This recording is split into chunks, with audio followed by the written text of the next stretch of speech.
Solapur news 24 मध्ये आपलं स्वागत आहे। आजच्या प्रमुख बातम्यांवर एक नजर टाकूया। ही गाडी सकाळपासून दुसऱ्यांदा फिरताना संबंधित नागरिकांनी मला फोन करून सांगितली पहिल्यांदा राऊंड झाली साहेब, आता मी बघितलं दुसऱ्यांदा परत एकदा गाडी भरती आहे। मग येऊन विचारलंय ही गाडी कशाची भरली काय। अहो एकीकडे आपण रोज गरीबाचे तोडून आणतो, लोक रस्त्यावरचे रडा लागलेत, पण आपण म्हणतो चला शहर स्वच्छतेच्या नावाखाली मोहीम चालू आहे, चांगली गोष्ट आहे। पण साहेब ही काय शहर स्वच्छ करायचं आहे का शहर साफ करायचं आहे लोकांच्या खिशातनं पैसे काढून? सर हे काय तुमच्या बघा तरी अतिक्रमण विभाग मग त्यांचं नियंत्रण अधिकारी हे कुठं पडलं? गाडी कुठली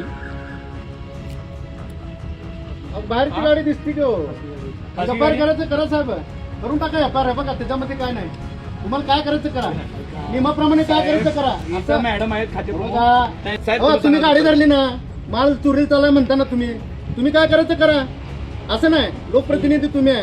आम्ही काय ऐका नागरिकांचा फोन आला साहेब, तुम्ही आम्हाला एक सांगा, ही गाडी तुम्हाला विचारून बाहेर चालली होती? यांना सांगतच नाही ना आम्ही। ठीक आहे, आता मग खाते प्रमुख मी आहे ना, मीच ती गाडीचे आधार कार्ड घेतो, आधार कार्ड आणि ज्याच्या पावत्यात आता एवढे टपरे आहेत। नाही आता भरलेली गाडी कोणाची चालली? भरलेली गाडी देणार आहे ना त्याने, आधार कार्ड देणार आहे त्याने। कोण आहे? आधार कार्ड दिल्याशिवाय मी गाडी बाहेर जाऊ देत नाही। एवढे जबाबदार आयुक्त असताना त्यांच्या समोर असं बोललं जातं, तुमच्या दोघांच्या समोर आयुक्त आहेत तुम्ही, ही काय बोलणार तुम्ही? ही कार्यपद्धती कारंजे साहेबांचं म्हणणं घ्या, काय सांगाल कारंजे साहेब? सांगू कारंजे साहेबांनी एचओडी आणि खाते प्रमुख समोर सांगता तुम्ही की आम्ही आता पावती देणार म्हणून? तुम्हाला सांगायला तुम्ही आयुक्त नाही आयुक्त आहे तिथं, महापालिकेच्या आयुक्तांनी सांगा आता की खणी जे सांगतात त्याशी तुम्ही सहमत आहे का? हा कार्यपद्धती चुकीची आहे।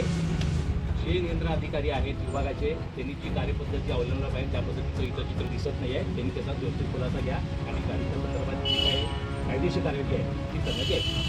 साहेब एफआयआर पोलीस आले, 2 मिनिट थांबायचं तुम्ही स्वतः एफआयआरचा आदेश तुम्ही द्या, एफआयआर दाखल करा।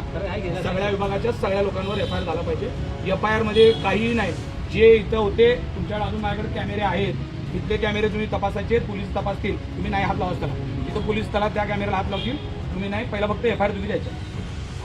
आणि तुम्हाला जर माहित नसेल तर तुम्ही एफआयआर देऊ शकता, आणि तुमच्यावर द्यायची असेल तर आम्ही देतो, बरोबर आहे का? तुम्हाला द्यायची नसेल तर तुमच्या सहित आणि देतो।